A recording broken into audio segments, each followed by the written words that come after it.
Bonjour à tous, aujourd'hui on prend du recul avec l'objectif Samyang 12 mm f2.8. L'objectif que tous les photographes amateurs devraient avoir dans leur sac, et même pourquoi pas les professionnels. On en parle de suite. Donc c'est un objectif qui est relativement solide, avec un prix qui est plutôt faible, aux alentours de 300 € pour un objectif qui est quand même tout métal. Alors à ce prix-là, l'inconvénient de suite qu'on va avoir, c'est qu'on a absolument tout qui est manuel.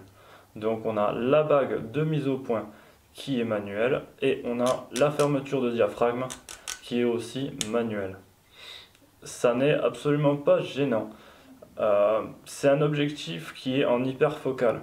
Ça veut dire qu'à partir de 2 mètres de mise au point, vous allez avoir tout net sur votre plan. Moi personnellement, je l'utilise presque que à f2.8. Je ferme quasiment jamais mon diaphragme. Et j'ai des zones de netteté qui sont très bonnes partout à partir de 2 mètres. L'avantage et l'inconvénient de cet objectif, comme vous allez pouvoir le constater, il est bombé, il est arrondi. Donc vous allez avoir des photos qui à 12 mm sur format APS-C. Donc la plupart des appareils photo actuels, surtout pour les amateurs. Vous allez avoir une image un petit peu arrondie sur les angles. Forcément, ça va gêner pour certains plans si vous avez des lignes droites, etc.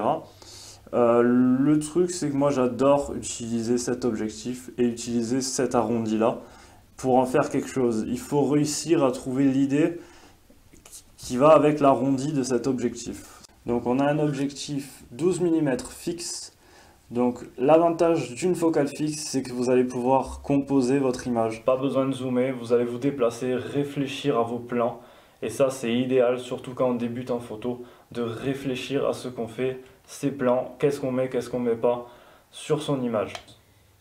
L'avantage de l'objectif, c'est qu'il a un très bon piqué, vraiment. Il est traité à l'intérieur.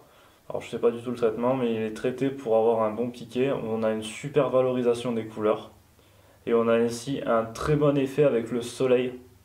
On n'a pas cet effet de cramer directement, on a cet effet de halo, ça fait des petits ronds. Grâce au soleil, tout ce qui est lumière, ça va faire des petits ronds. Donc ça c'est super marrant. Ça permet de composer à contre-jour. On peut s'amuser à faire des contre-jours avec. Là où un objectif normal serait juste cramé à l'intérieur, là on a des petits effets assez sympathiques à exploiter. L'avantage de cet objectif, c'est qu'on va pouvoir aussi faire des photos de nuit. 18 mm quand vous avez un 18-55, c'est possible mais plus compliqué. Là c'est vachement plus marrant, vous allez avoir bien du recul sur la scène. Donc vous allez, si vous vous mettez en contrebas, vous allez avoir vraiment un immense plan, un effet immense sur la scène. Et ça peut être vraiment avantageux si vous voulez mettre un bâtiment vraiment grand. Vous allez avoir vraiment cette profondeur. Ça va être très beau à exploiter.